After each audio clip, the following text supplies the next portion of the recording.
It is time for a tropical weather update. I'm ABC 13 meteorologist Kevin Roth. Deeper tropical moisture will be streaming into southeast Texas as we move through next week. And that means our rain chances are really climbing after Father's Day. Look at Monday, Tuesday, Wednesday, even Thursday. We are at or above a 60% chance of rain each and every one of those days. I've got an 80% chance of rain on Wednesday. And in that Monday through Wednesday time frame, all of those days are ABC 13 weather watch days. The big concern here is going to be the potential for some localized flooding. Let me give you a detailed timeline here, kind of a step-by-step what I expect. First off, that tropical moisture blowing in Monday, lingering through Thursday. As I mentioned, scattered heavy downpours could lead to street flooding at times. That is my primary concern with the system. Going to see some gusty winds over 30 miles per hour going along with some of those showers and storms.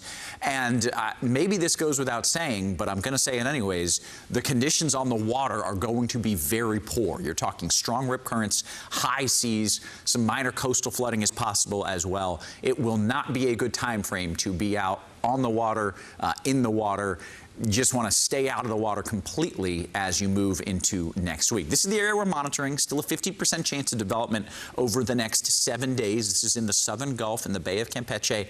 And generally, it looks like the center of circulation will gradually make its way west. Now, we don't know if this is going to be a tropical depression or a tropical storm or even a low-end hurricane. But regardless of any potential development, even if nothing develops whatsoever, it doesn't change anything on our end, because our overall expectations are that the core of the system misses to our south, but that deeper tropical moisture streaming in is what contributes to our potential for some flooding.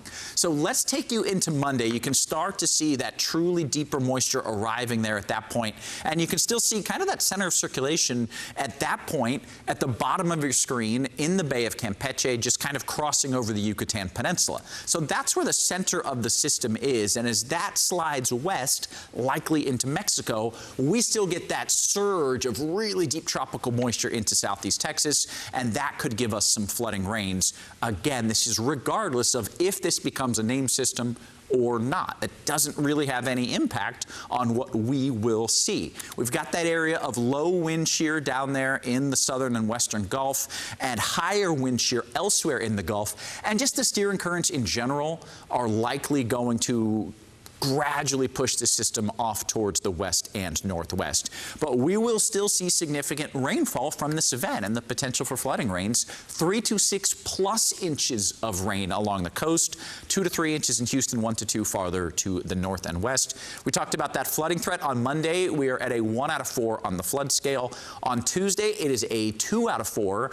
On Wednesday, currently it's a 2 out of 4. Quite frankly, I think there's a high likelihood that the Weather Prediction Center increases that risk level on Wednesday. So that is what we're monitoring. That is what we know so far. Of course, some of these details will change over the next few days. We're going to monitor it. We're going to watch it for you right here on ABC 13 and ABC13.com.